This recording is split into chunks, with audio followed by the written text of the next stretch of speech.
Well, Kurt, by beating Sri Lanka, England just threw the West Indies a lifeline. Yeah, it's coming together. Our plan is working perfectly. Welcome, Sports Nation, to Sports DTM, the sports channel where we call sports down the middle. You can expect the latest in sports news, views, and reviews from our resident analysts. No sports topic is too controversial, and no team or player is above criticism. So just smash that subscribe button and ring that notification bell to make sure you don't miss out on our balanced offering of riveting sports content. And don't forget to like, share, and leave a comment below. Welcome to Sports DTM. Greetings, Sports DTM fans, and welcome to another episode of Sports Down the Middle, your channel of undiluted sports content. Guess what? England beat Sri Lanka, and this fits well into the plans of the West Indies for making it through to the semi-finals. Adrian, an excellent performance by England. Yeah, Kurt, England defeating Sri Lanka in a thriller. It fits right into the plan as to how West Indies can qualify for the semi-final. It was a ding-dong battle from start to finish. Of course, England lost the toss, and just when we thought that it was going all downhill, they scored heavily on the back of a century, a T20 century, the first for the T20 World Cup from Josh Butler, and actually an excellent partnership with his captain, Ian Morgan. They led the charge for the English team, who seemed not to be able to skip a beat from where they were in the matches before.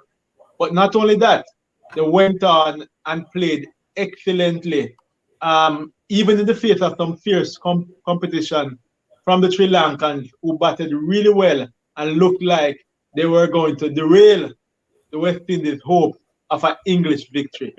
But despite them fighting really hard, England was able to overpower them in the last few overs, doing some excellent fielding, really good bowling, and it shows because they had just 2 extras. So that was excellent stuff there.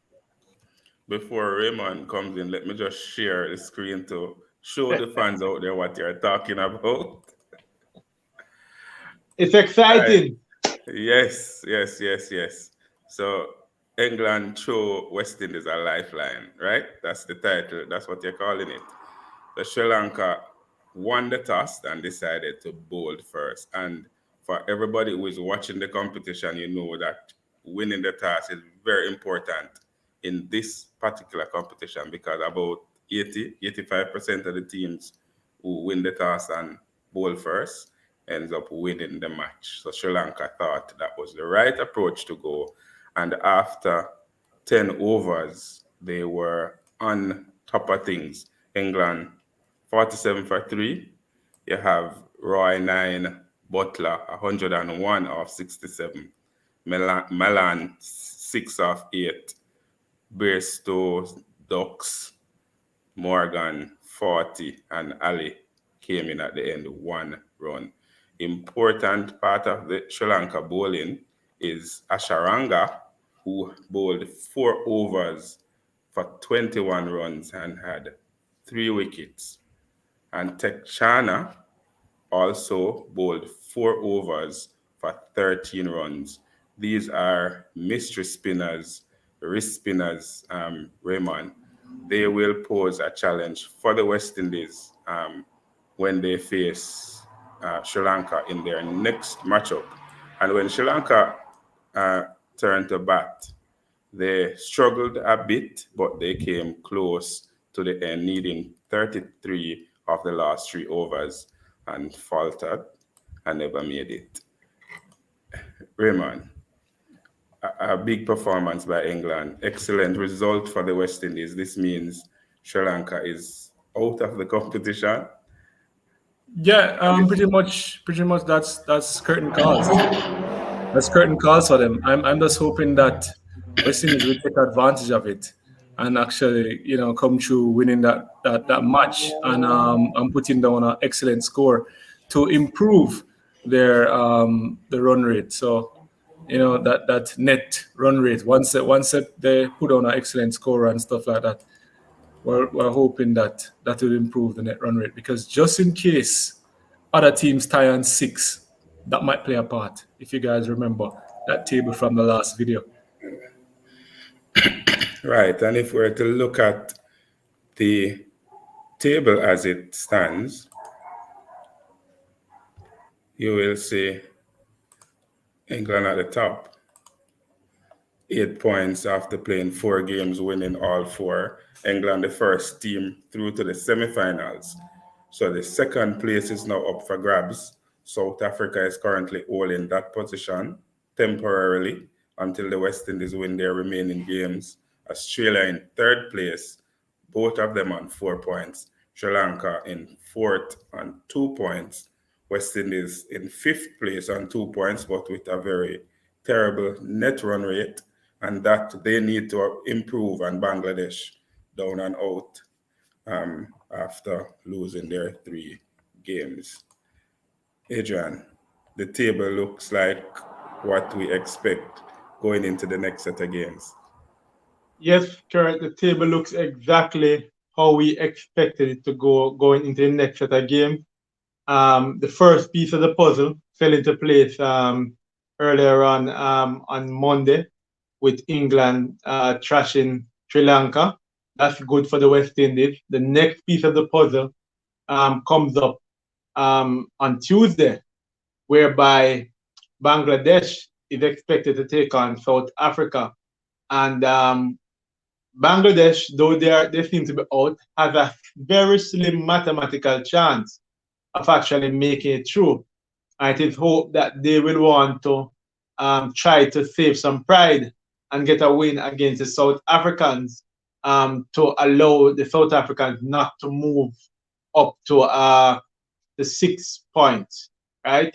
So that by the time it comes around to the West Indies on Thursday, the West Indies will be in a much better position to face Sri Lanka. What did I say? Is it Bangladesh against South Africa, right? Bangladesh against South Africa is the next match. Correct, So right. in fact, Bangladesh will play both matches before the West Indies play their next game. So Raymond, net run rate will come in again. The West Indies, if Bangladesh don't beat South Africa, we're still waiting on England to beat South Africa in their last match. But if that don't happen, net run rate will come in play again. So West Indies, although we're looking at them points going to 6, if there's a 3-way tie, then they need to beat up the team them badly in order to improve this terrible minus 1.598 run rate. This is just terrible. Horrible. Yeah, it makes sense. You have to put on a good score and beat up the teams, as I said, badly. That's the best you can do to improve your chances of going through. Outside of relying on other teams to lose, to better your chances, your work is pretty much beating the teams in front of you and doing it with a big margin so as to improve that net run rate. That's all you can do, really, especially when you wait so late in the competition to really, push to go through. This is what it comes down to. And as such, you have to explode. We've been saying this in video, you just have to explode. Chris Gayle, all those players, you just have to explode, guys. That's all. But talking about explode, Ray, we're hoping that tomorrow, Tuesday, as it is, that Bangladesh will explode against South Africa to kind of bring their run rate in the next direction. But even if them lose that, it's not totally gone through the gate, we understand that. Yeah, they're not totally gone through the gate. Working the puzzle. Can shift road a couple times too. Well, Once South Africa lose, then their run rate will be adversely affected.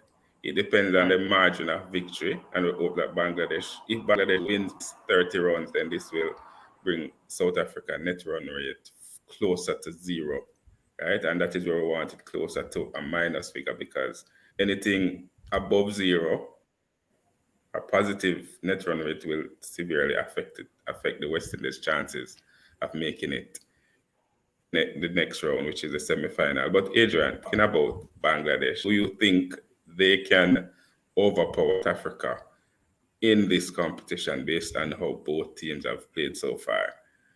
Because we might be holding on to something when not possible. Well, I tell you what, South Africa has the momentum going into this match following their victory over the weekend. But Bangladesh has shown that they can score heavily. Although they lost to Sri Lanka early out in the tournament, Bangladesh has the ability to score heavily. They scored over 170 runs in their first game, despite a loss. Mathematically, they're not out. There's a possibility that about 3 teams or so can finish on 4 teams can finish on 4 points. A lot has to go well on their side. The important thing is that they win tomorrow. They'll beat Australia. They're looking at 4 points, and the hope for them is that the other cards play. England beat Sri Lanka, and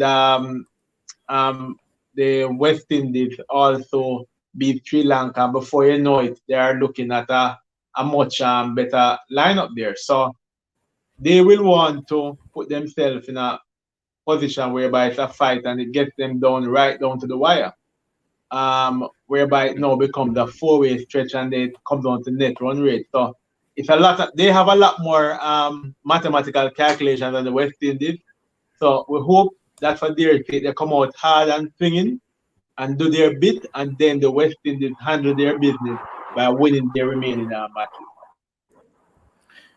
Raymond, you hear this brother company here talk about how Bangladesh can make it to the Come on, man, do the maths. Do the maths. If they ever get the script or something. No, I realize that him take out him calculator and calculus and trigonometry and everything and some sort of algebra that would bring shame to Einstein and all them people. Trust me, bro. E equal MC square, whatever you want to use. Bangladesh will not be one of those persons making a push to the semi-final. What them can do is just play them role and just give West Indies them push. The least them can do. Man. But they'll have to win to do that. They'll have to win their matches to do that. And so we're asking the fans to go out and cheer for Bangladesh tomorrow as they take on South Africa. Fans out there, we need the support. Bangladesh need your support tomorrow against South Africa. They need to win to keep West Indies hopes alive, right? I mean, South Africa can still win and don't qualify, but this means that West Indies will have to significantly improve their net run rate in order to be above South Africa on 6 points. Australia as well can win and not qualify. This also means that West Indies will have to increase their net run rate. It all boils down to that. If Bangladesh don't do the work for them. So if we don't want to support Bangladesh, then that's the option that the West Indies have. They have to beat up Sri Lanka badly, and they will have to beat up Australia badly. But thanks to England and Josh Butler, they have just a query, Kurt. Bangladesh has to beat up South Africa badly. Yes. Good. But if Bangladesh don't do that, then it's all up to the West Indies. They have to beat Sri Lanka badly, and they have to beat Australia badly, right? And starting with Sri Lanka, they have to win by at least 60 runs if they bat first. And if they bat second, they have to lick off the runs in a little bit of overs. Yeah, that's pretty much the position. But fans out there, thanks to England and Josh Butler, they have given the West Indies a little bit more hope and the fans a little bit more hope. So congratulations to England for making it through to the semi-finals, the first team to make it from Group 1, and they look like the form team right now. Fans out there, we would love to hear from you by you leaving your comments in the comment section below. What's your thoughts on the England performance against Sri Lanka and where this put the West Indies in their chance of making it to the semifinals? Leave all those comments in the comment section below, and always remember to like, to share, and to subscribe, and to tell your friend, to tell a friend, to tell a friend, to tell all of them friends to come and join the Sports DTM family. This has been another episode of Sports Down the Middle. Big up Arsenal. Be blessed.